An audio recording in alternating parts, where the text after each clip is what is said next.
I think what is really important in my work is to know a little bit the secrets behind how it's actually made. And my work process is based on collaboration. So I have in every media, I have a team of around 10 people, also international around the world, and every single person is really important to have in my team in order to be able to make that. And I'm walking you a little bit through the steps that I'm taking to make a work like that. Of course, it starts with what I like to call a dream. So I have a dream of something I would like to make, and that's the most important thing. Because I believe that art, the most important thing of art is to communicate. They're our messengers that are out in the world, and they're communicating it to the people who see it. So then, once I have the dream, or the message, or however we want to call it, then I'm starting to break it down into the various medias to be able to speak to the viewers the message that I want to say. And then it goes into the process of the choreographed work, which is really sort of the impulse of everything you see. So the videos, all the people and the creatures that you see in here, it's choreographed works mainly in a bird's eye view, which became my practice. So some of it is filmed now with drones in the places, in the nature, and a lot of it is filmed in green screen studios on a green floor, and the camera is mounted on the ceiling. And then I'm choreographing dancers in costumes to create these works. There is the series of the insects and creatures, and then there is also the newer works, or no, it's not newer or older, everything sort of happens in parallel, or also the mandalas, where you can see these kaleidoscopic multiplications of the bodies. I was also quite influenced the last couple of years by my experiences and teachings in Asia, because I had residencies in India and I had residencies in China.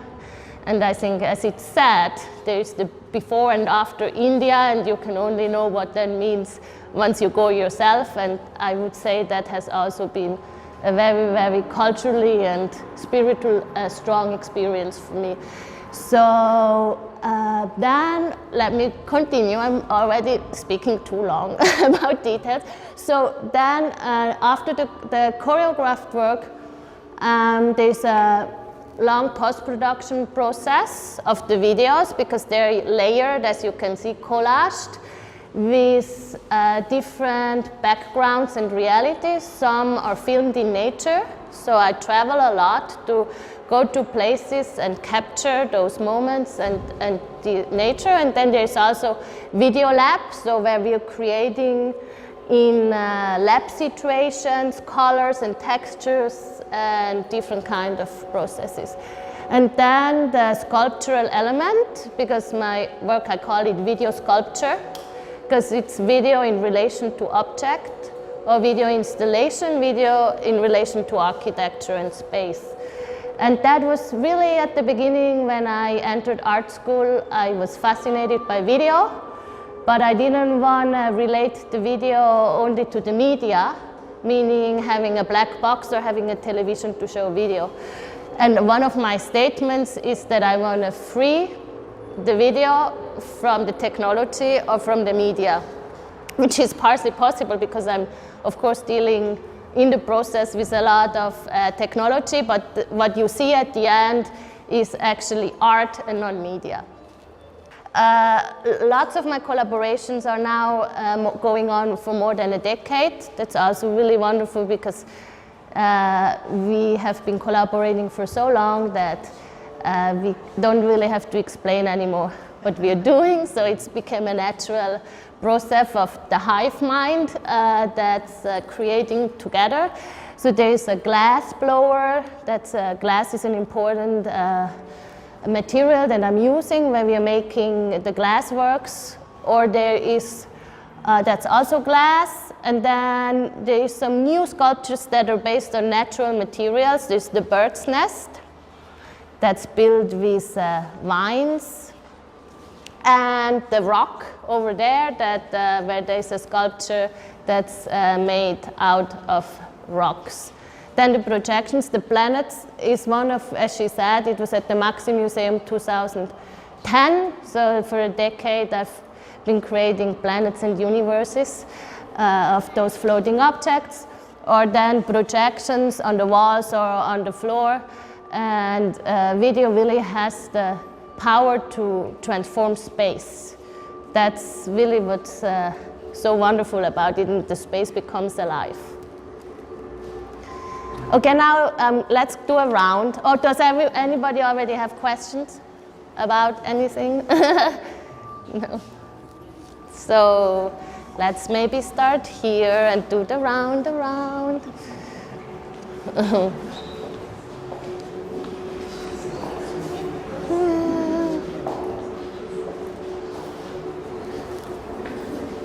So I'm also always trying to find new forms to make, to take the two-dimensionality away from the work.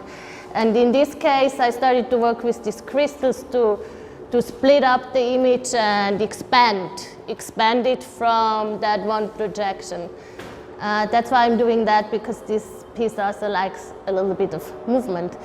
And the bee works, there's actually 3 bee works.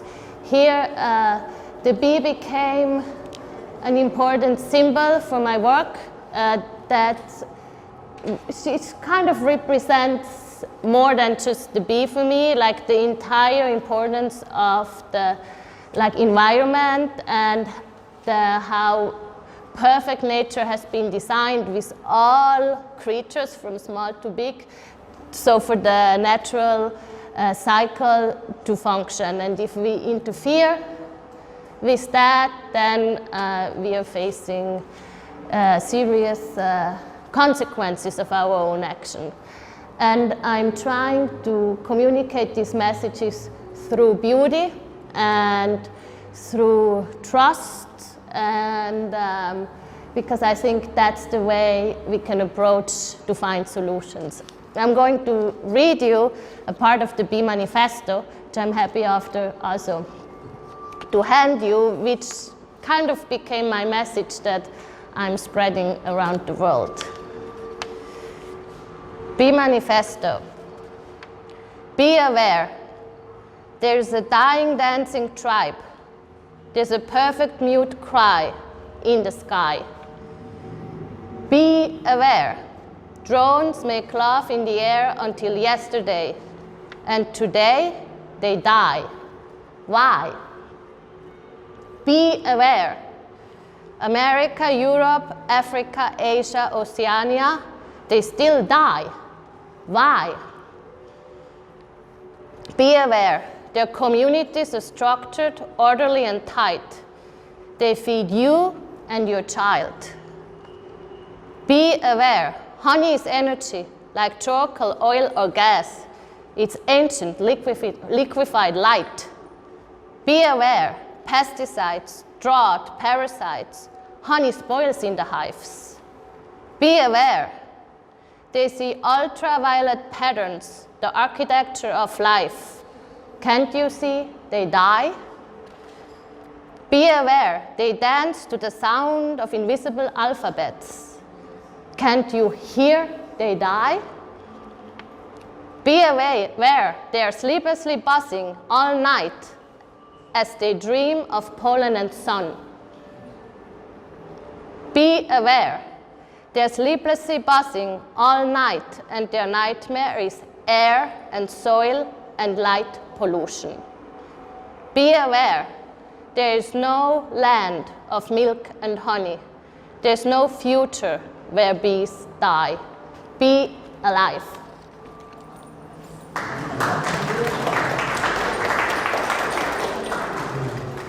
The bird's nest, that's built by us, not by a bird, but we're using natural materials to combine it with the video screen. and then putting those glass eggs inside. So it kind of combines in the sculptural way the idea of human and technology versus nature and manifests it sculpturally here. Also, this work has the title of the show, What Happens to the Swallows That Are Late for Spring. And you can discover in here birds that are flying and that are finding their way, migrating birds. And the title corresponds to climate change, all those creatures that are migrating and are getting confused when they have to fly and where they have to go as a consequence of the changes of the climates and all the environments. Also, a lot of different perspectives to look at. I started to work with lenses on the glass that are magnifying or changing the glass. So to have as many different perspectives as possible to look at the work, as well as in the image and also in the sculptural form. That piece, the beehive, is quite direct translation to the Bee Manifesto. You can also discover some text in here that's actually from the Bee Manifesto. There is some works that I constantly do with the video alphabets, where we write with dancers, groups of dancers, the alphabet. So we go from A to Z, and then in post-production I can create words and text and questions out of it. It's also a practice, an ongoing practice of sort of through the collective action we can speak and we can communicate even to the universe when it comes to the planets. And it needs more than one dancer to be able to form a letter, and it actually needs probably 6 times. Yeah, we usually work with 6 dancers for the letters. So if you have a word of 6 letters, that means you need 36 people to be able to communicate. So calling out for collective action. Then here we have the video planets, which are the one in the back and the one on the right. They are realized last year in China during my residencies. I was invited by a wonderful, the House Collective. They have 4 really high-level and artistic boutique hotels in Beijing, Shanghai, Hong Kong, and Chengdu. And I was able to stay in every of those cities for a month and had a collaboration in every city. And out of these collaborations, this work has been created. I was inspired by the 5-element theory, the Chinese 5-element theory, which is sort of the building block of their culture.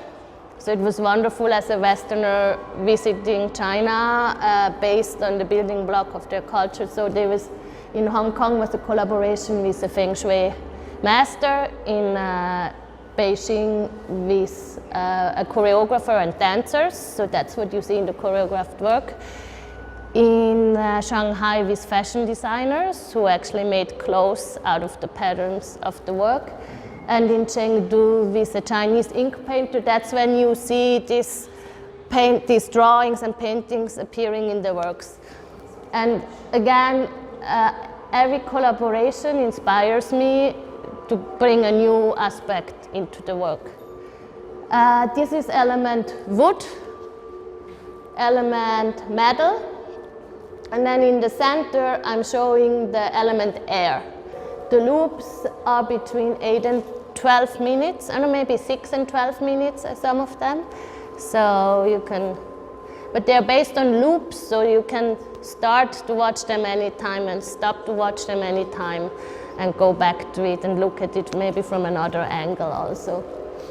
So the spheres are, when they are in exhibitions, in temporary exhibitions, then they're inflatables.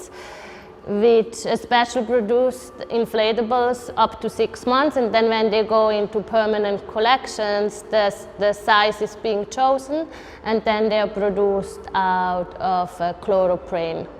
Been doing a lot of museum exhibitions with these works because it also allows me a lot to work with the space. And then that's also nice when it goes in private collections, the size can be chosen according to the space. So then here there are the last three, then there's also the rock, the 3 glass sculptures on the wall that are like, here are the bubbles that are representing element air.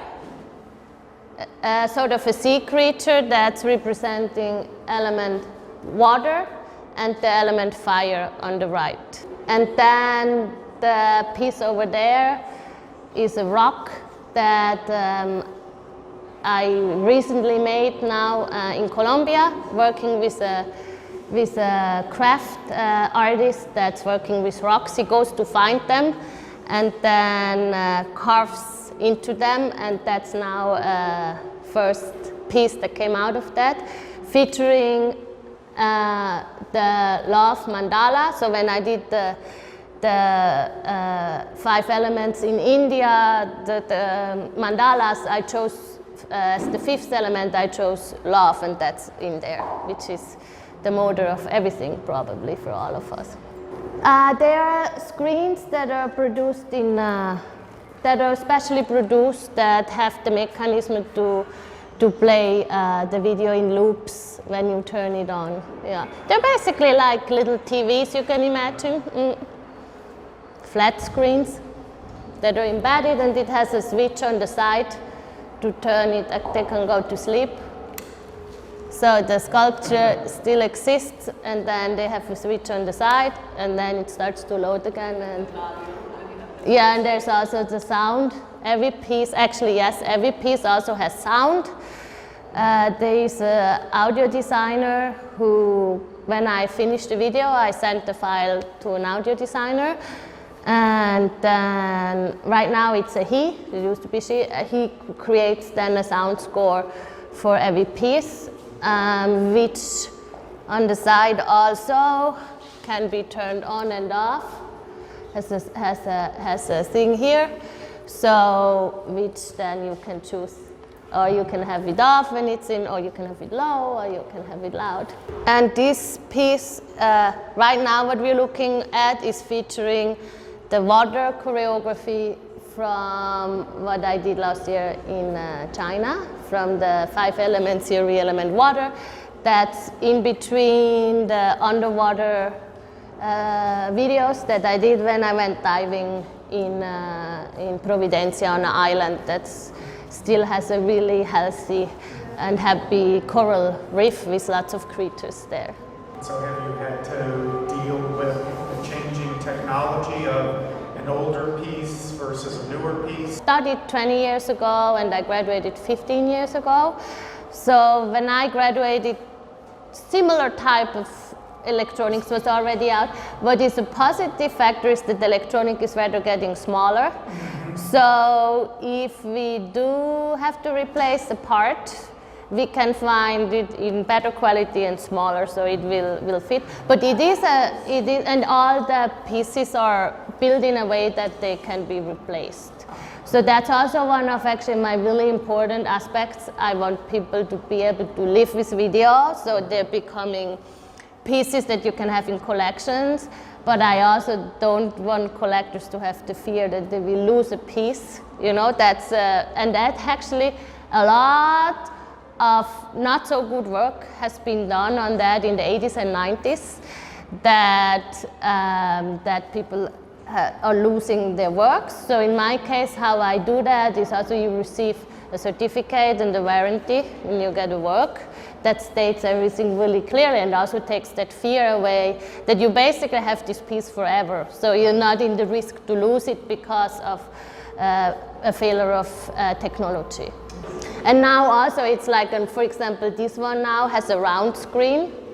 So I kept dealing, because I have round shapes, and I kept always dealing with the rectangular shape.